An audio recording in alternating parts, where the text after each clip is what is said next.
Welcome to चुलबुली बिल्ली। एक समय की बात है। एक छोटी सी चूचू चिड़िया और उसका पति राजा चिड़ा जंगल में रहते थे। दोनों बहुत प्यार से रहते थे। उन्होंने मिलकर एक छोटी सी झोपड़ी बनाई थी जहां वे शांति से अपनी जिंदगी गुजार रहे थे।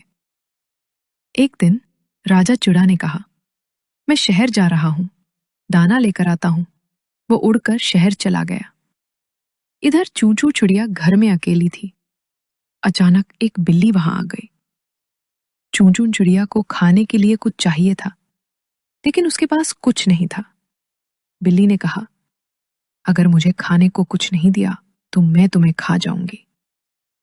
चूचू चिड़िया डर गई और बोली, थोड़ा सब्र करो, मेरा राजा चिड़ा दाना लाने गया है, वो आएगा तो सबको खाना मिलेगा।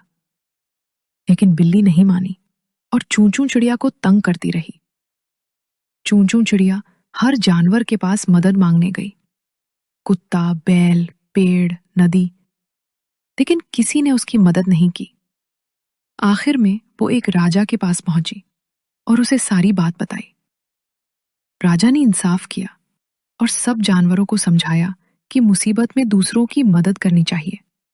जब राजा चिड़ा वापस आया तो उसने देखा कि सब कुछ ठीक है और चूचू चिड़िया ने सब कुछ अकेले संभाल लिया।